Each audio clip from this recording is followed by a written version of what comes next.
Welcome to the Gavel. I'm Terry Ikumi. The political landscape is busy with primaries of political parties to decide who would fly their flags in the 2027 general election. And for this reason, the National Assembly had adjourned legislative activities on the 6th of May till the 2nd of June. Now, the 10th National Assembly has seen one of the largest waves of defections since 1999. The exact numbers vary by source and date, but more than 120 federal lawmakers have dumped the parties they were elected under and moved to other parties. This includes both the Senate and House of Representative members. Analysts say that the defections have weakened opposition numbers, making it easier for the Tinubu administration to pass bills without proper consideration of the effects on the people. By reducing opposition voices in lawmaking, it's raised concerns about voter trust and political loyalty. Now, that brings us to the ongoing primaries and the 2027 National Assembly elections.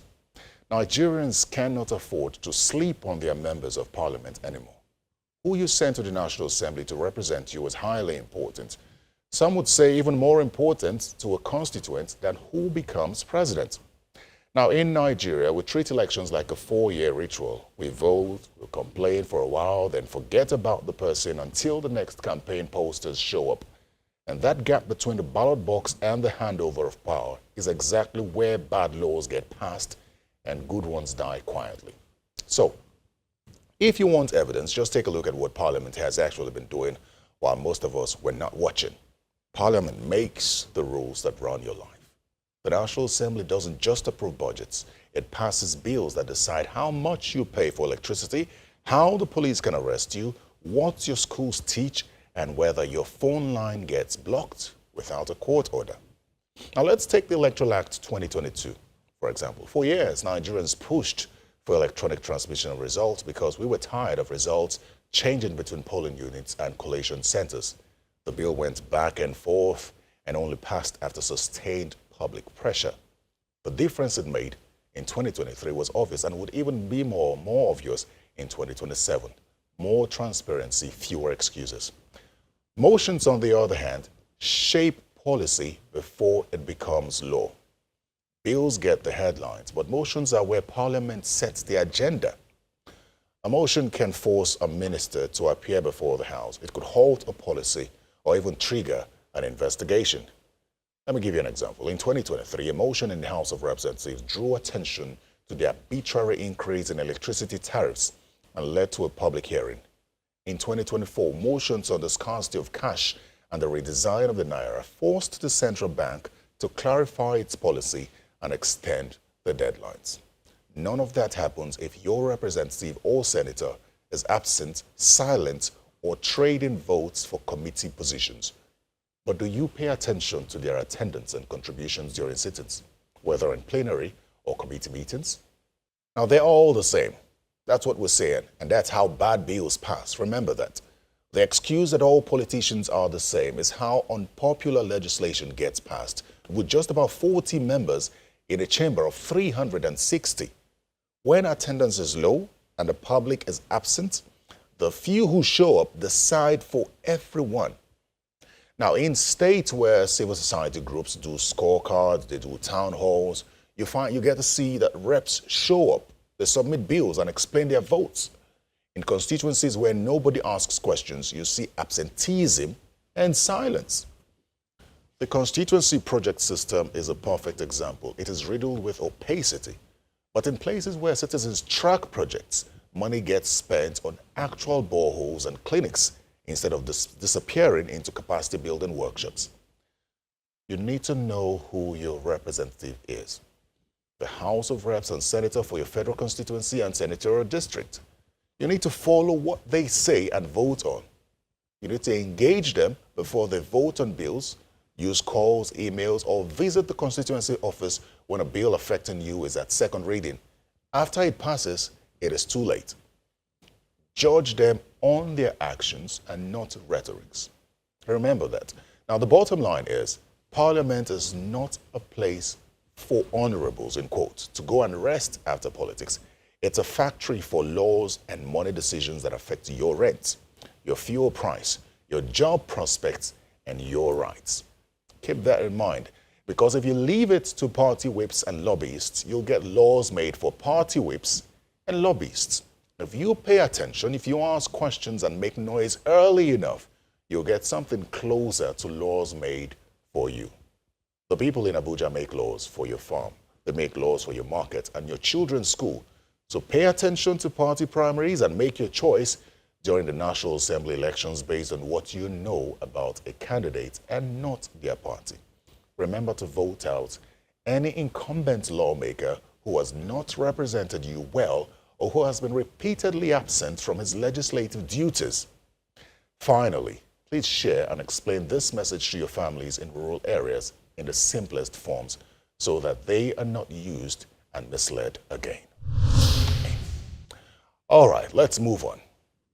A member of the House of Representatives representing Abuja Municipal Buhari Federal Constituency, Joshua Chinedu Obika, has defended his movement across political parties, insisting that his decisions were driven by political realities and loyalty to the new Nigeria movement championed by former Labour Party presidential candidate Mr. Peter Obi. And according to him, the situation created uncertainty for many members and supporters who feared the party could no longer provide a viable political platform ahead of future elections. I've been of the view that in Nigeria today, that the two people that have the most organic supporters that are genuinely involved for the transformation of our country is Peter Obi and that of His Excellency Kwankwaso. And some of us have been of the view that these are the two people that need each other to come together. And the people who have the mind for the betterment of our country, we stand by them, and we believe that such combined mandate can give us the best result that we were expecting. And to God be the glory. Before I waited for a long time and I was not seeing the green light, I have to move to APC.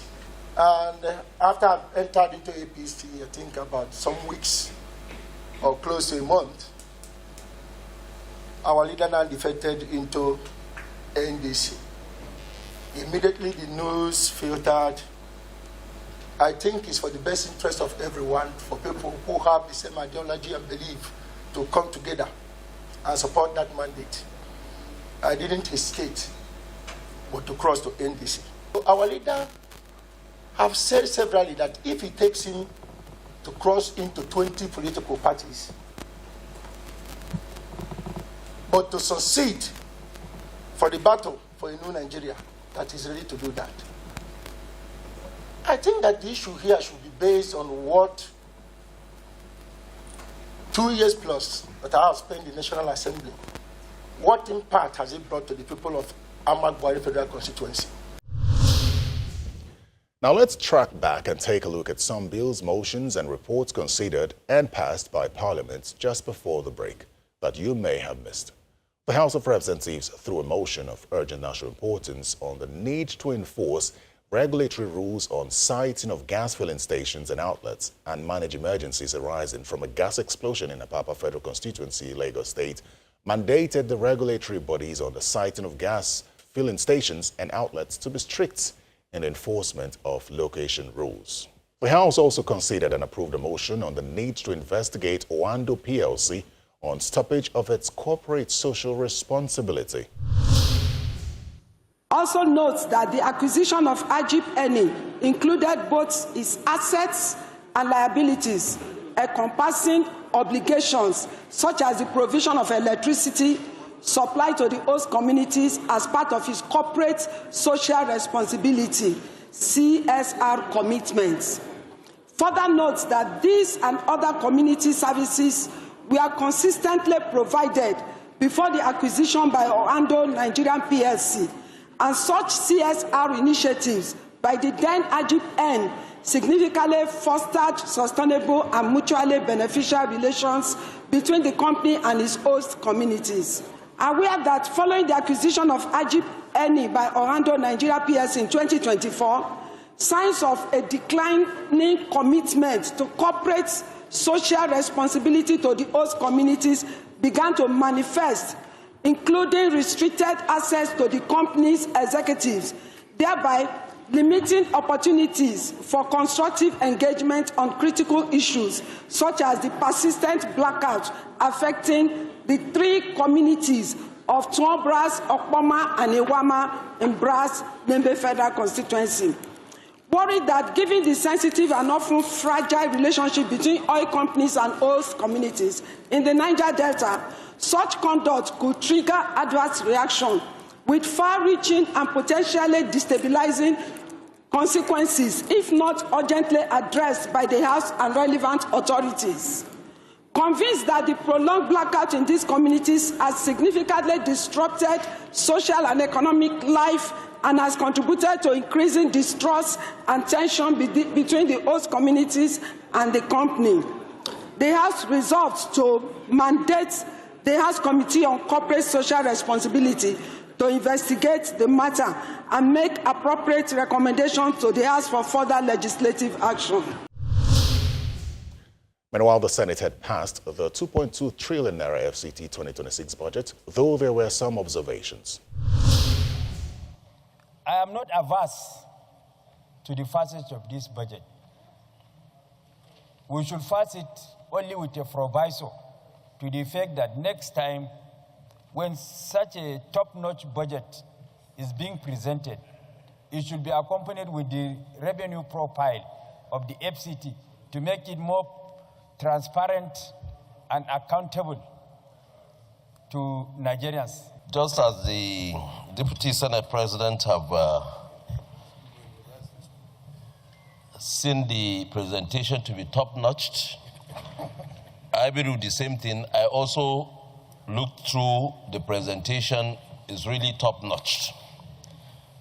But as Senator Abiru and Senator Mongono have said, top-notch presentation of a budget without revenue profile is an incomplete document. So it is necessary that the revenue profile should accompany the expenditure so that we know where the source of funding is coming from.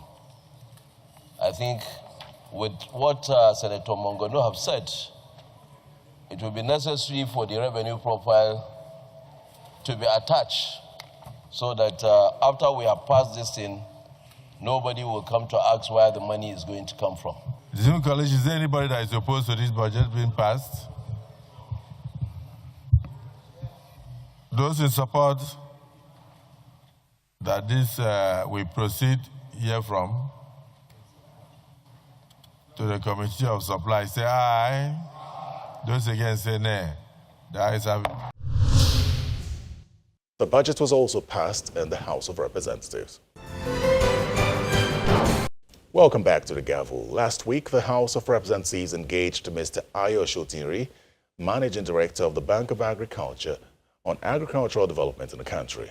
Here's a look at how that went. I like figures and I play with figures. I was able to put down the ranges of horsepower. You mentioned 43 million, 54 million, no, 45 million, 50 million. I want to ask you, is there a moratorium for payment for either 43 million, 45 million, or 50? Or is it an outright purchase because we don't have the money?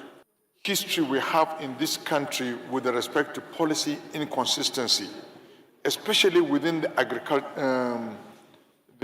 agricultural sector. You find there are different policies when there are different change of leadership within the sector. In an event that is the failure of PPP, because I believe the component of this agri-hubs is the issue of the PPP arrangement, isn't it? In an event, am I right? Something like that, that's good. So in an event there is a failure of this policy, and then the PPP arrangement fails, what will happen to the agri-hubs? What we've done so far is to turn a new leaf within the Bank of Agriculture, where we're not giving tractors out to farmers that they can maintain, and is turned to artifacts and turned to scrap metals. We have designed a very robust program with the leadership of Mr. President to refinance these tractors to mechanization service providers, where each service provider is able to buy a tractor at a subsidized amount of money, pay 30%, and we spread the remaining over a period of time. It would interest you to know that we had 120,000 applications, and we were able to shortlist 15,000 mechanization service providers across the country. So I'm glad to announce that the tractors have been shaved off by 40%. Today, tractors that cost 100 million naira, we are selling the tractors for about 43 million naira, some bigger ones for 45, and the biggest one for 50 million naira. These tractors are not the usual 65, 75 horsepower tractors. They're big tractors, and they're very strong tractors that can mechanize minimum 600 hectares of land every single year.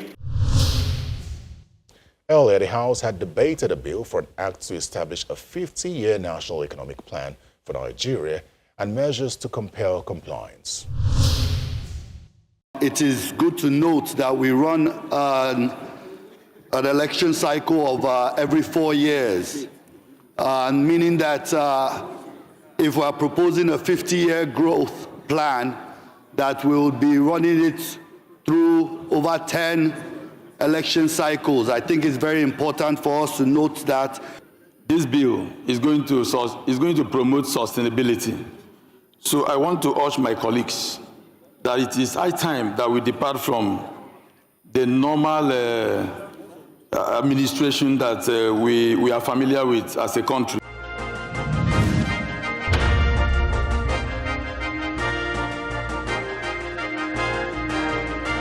We've been able to build at least about four schools, 4 classrooms, blocks of classrooms,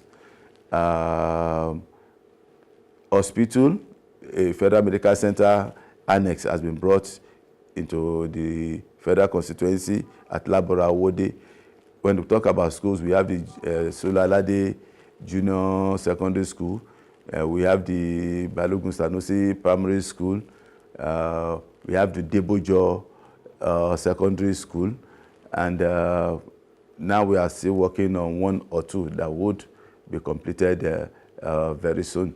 And in area of empowerment, because Ibejuleki used to be an agrarian local government until this dispensation when a lot of activities have been brought over, talking about the free trade zone, Lekki deep sea ports, Dangote refinery, and all the rest. This has actually changed the occupation of the people. And then we need to now train people in line with the reality on ground. One, people have to ensure that people get into the mainstream of most of these projects, the Dangote refinery and the rest. That means we must start training our children to be engineers, chemical engineers, petroleum engineers, even people into diving because of the deep sea port and all the rest. So we started encouraging our youths to ensure that they not just go to the university, but take the right courses. And in the process, we also encouraging, assisting them in provision of JAM forms, bursaries, and all the stuff, financial assistance for the students. And for the artisans, there must be people who must, because we have the largest real estate development too in Ibejuleki because of all this industrialization. So we've been able to do a lot of training for them in this field, working with the NDE, Nigerian Directorate of Employment, because if you work with them, they're able to give them certification, trade tests, and some of these certifications that will be able to make them work in some of these factories at the end of the day. So we'll be able to train at least close to 200-300 during the past few years. And also giving empowerment in terms of materials, deep freezers, fridges, mini buses, outboard engines, And for tailors and fashion designers too, we've given them sewing machines and all the accessories. And for people in the beauty sector too, hairdressers and barbing, we've also been able to give them their necessary kits. We did about 1,000 people about 2 years ago to ensure that, yes, most of our people are ready for the development coming in. Presently, we are working on the farmers because now food has been a major problem, feeding ourselves. Like I said, Ibejuleki has the largest landmass, 646 square kilometers in Lagos. So we told our people, even if you have sold land to people who are doing real estate, most of them have not started developing yet. You can still work with them and farm on the land. Ensure that you're only farming shrubs and vegetables.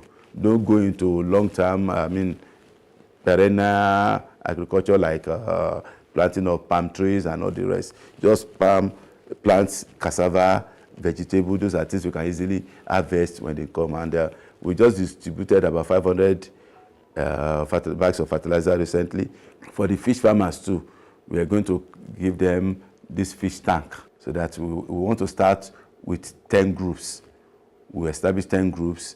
We give you the fish tanks with all the feedings and all the fish.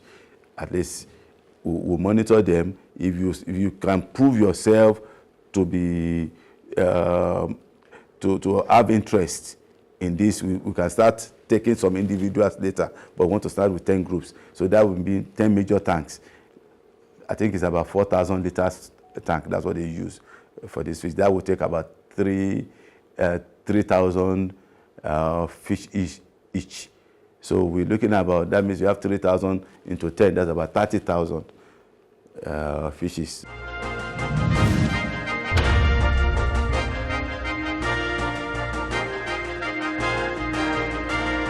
Well, that's all the time we have on The Gavel. Thanks for watching. Do well to send feedback to thegavel@channelstv.com.